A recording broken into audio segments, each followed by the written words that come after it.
So before we get into the fights that were, I know we don't.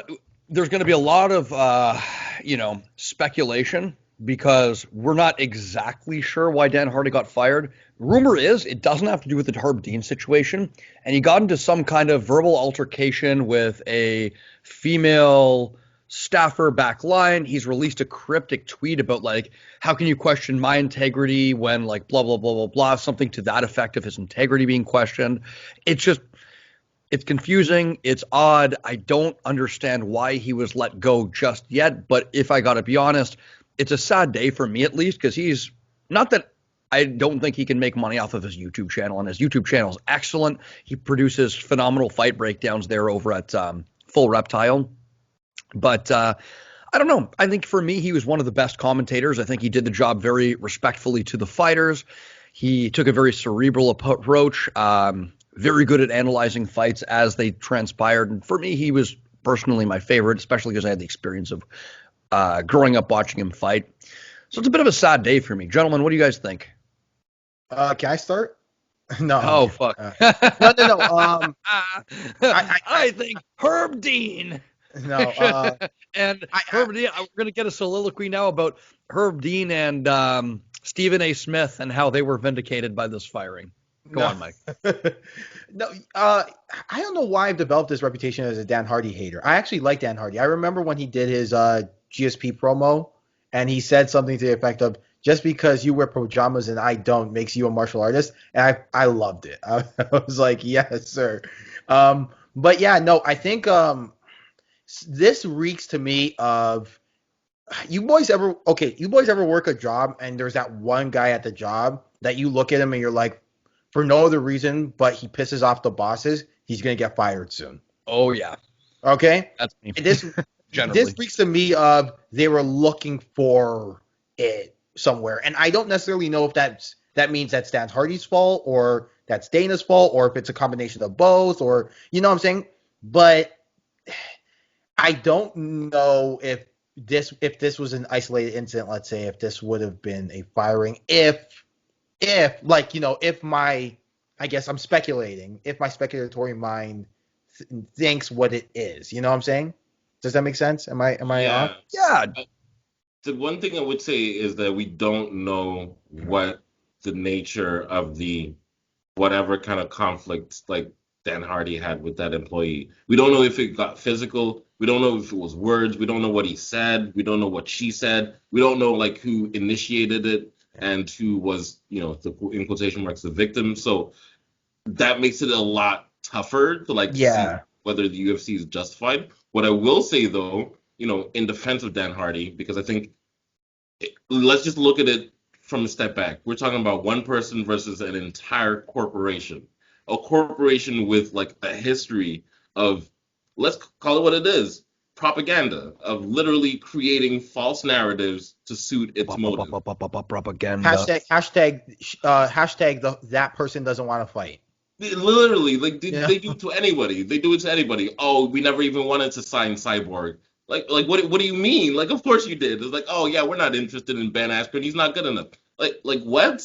And yet you trade GSP doesn't want to fight again. Like, it doesn't seem like me that he really wants to fight. Fights business. Literally, like they made a career. Women will never fight in the UFC. Yeah, you can't take. It's true. You can never take the UFC at their word ever, right? Like there's the truth and there's their narrative, and their narrative is going to be what's favorable to their, as any corporation would do. They don't have a responsibility to the truth. They have a responsibility to spin their own narrative and to promote their own interests. So I'm going to. And Dan Hardy in the past, obviously, like David said, yeah, in any situation, you got to very tentatively approach it because we don't know exactly what happened. But in the past, as far as what I know about Dan Hardy, is that he's an outspoken gentleman. He seems to have quite a bit of integrity. He's an intelligence. He's principled. And you know what? I know me and Mike have had our disagreements over Dan Hardy and some of the things that he's done in the past. But I think we can both agree that he's a man who generally, I as agree. far as we know, acts on principle and integrity. I agree. He's a man of integrity. It's just, the disagreement was just simply that one Herb Dean situation.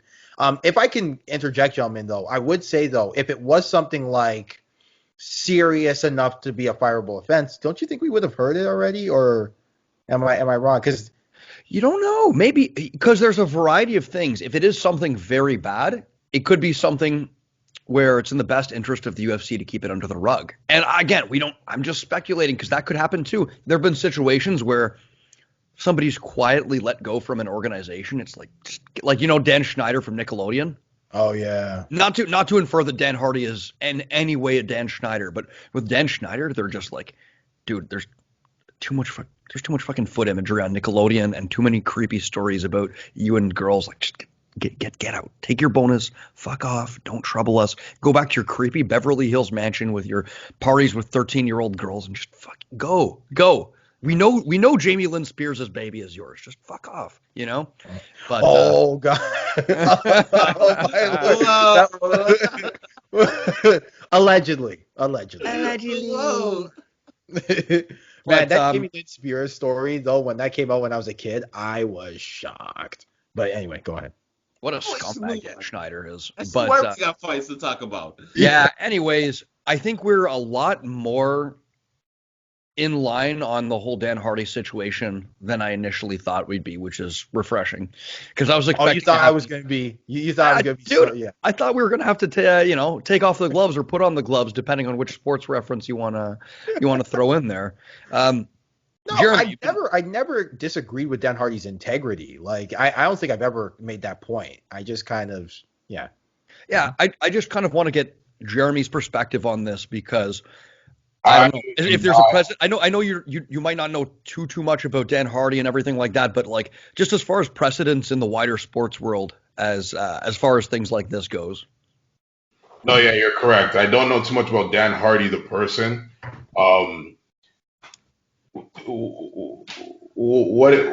How exactly would this translate to a wider discussion about the sports world? Exactly. Well, I just mean like, have you seen similar situations where an organization, a big sports organization, maybe has had to let someone go and done it quietly, and there's been speculation, and what kind of like tropes, I guess, have you seen play out in similar situations that we can be watching for here?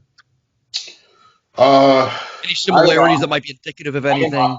I would have to agree with Michael. I feel like if Hey, yo, please, Jeremy. Sorry, tropes, indicative, speculative. Hey, yo, what is going on to this podcast? we're getting professional. We're becoming professional. Man, some of the words we're throwing around here, crazy. Okay, Stefano picked up a thesaurus today. Yeah, I'm throwing around $5 words, and that doesn't mean I'm intelligent. That just means I know a few $5 words. We got the veneer of intelligence here, and that's all that matters. Hilarious, man. Nah, you're killing it. Sorry, go on, Jeremy. You got to use those SAT words sometimes, man. Hey, no, I tend to agree with Michael. I feel like corporations tend to want to cover their ass. So if it was something that was so egregious, another SAT word, I think that they would put out some kind of press statement saying, "Look, this is what he did. This is what." So I think that it might be something where it's not too crazy, but they do want to get him out of there. So and because you're asking me like the first thing that comes to mind, I don't really know too many other stories off the top of my head, but like the first one that comes to mind is who is the owner of the Clippers? Sterling. Yeah, like Sterling, like corporations like the NBA, they want to cover their ass and they want to get rid of those guys. So they'll put everything out on the table if it's that egregious. If it's something that's not that egregious, but they do want to get somebody out of there, but they still want to stay a face, then Well, yeah. If I can bring up an example, Sportsman Greg Zahn. Yeah, then they would be but they want to stay a face, then they would be kind of what's the word? They'd be sneaky about it. They'd be sneaky about it. Yeah, no, like the example I always point to is Sportsman Greg Zahn. I remember when Greg Zahn, he was a commentator for the Blue Jays. He was an analyst, and he was really good at his job. He was like turning into basically weird comparison here, but Don Cherry of baseball for Canada, and they sent out a press. I know. You got to get the puck in the net. Right? But they sent out a press statement immediately talking about sexual misconduct, or was it sexual misconduct or sexual harassment of Greg Zahn to employees at Rogers. And like they got in front of it immediately. So I feel like if it's the UFC, if it was something like really egregious with Dan Hardy, they would have put out a press statement. They would have said they wouldn't have said like, hey, he did X, Y, and Z, but they would have said something along the lines of what happened exactly that for you to kind of, Dan Hardy's response to all this whole situation would kind of confirm that as well. If he's talking about like, look, my integrity is still intact kind of thing. Mm-hmm. I tend to side with him. I feel like the truth will be revealed is what I'm getting. It seems like nobody's really saying anything yet. I haven't seen an official like statement from the UFC yet. Dana White's going to be like, Dan Hardy was never my friend. Remember when Stitch got fired? Stitch was never my friend. He was like, who's Dan Hardy? Who? Oh, the only British guy I know is Mike Bisping. And Bisping is going to be like, who's Dan Hardy? Like, man, anyway, Dan Hardy's going to be okay because, and that's the one thing I want to take from this, is that, man, he's going to, like, do it for ONE FC. He's going to do it for Bellator. Yeah. He likes fighting. Like, he's not just the UFC guy. Like, he's a pure martial artist. So he's going to land. His YouTube channel as well seems to be doing very well, like I said, sponsored by Bet365, and it's just... Ooh, I don't know that one. It's one of those things where, sometimes you'll get fired from one job, and then you'll be able to divert your focus more into that, something that was a burgeoning interest. So, we wish him well. Hopefully a friend of the podcast one day. He'll kick my ass, but it's okay. Well, you'll just wait till 5-10 years when he's a little bit older and his athleticism is waning, and then you kick him out. I mean, I'm good with Dan. I'm good with Dan myself. Nah, you'll hey man. No, but we're good. He's not gonna want to kick my ass when he goes back and listens and sees what what I've been up to, what I've had to say about Mr. Hardy. I mean, David practically wants to gargle his balls. So we love all British fighters here on the Leg Kick. We love all British fighters. Wait, really? So you like what's his name? The guy that fought Anderson Silva back in the day that was convicted of the bank robbery. Oh, King of the Cage, right? What's his name? On the UFC once too. He armbarred Jorge Rivera. Oh yeah, that's right. Yeah, Lee Murray. Lee Murray. Yeah, Lightning Lee Murray. David's a big Lightning Lee Murray fan.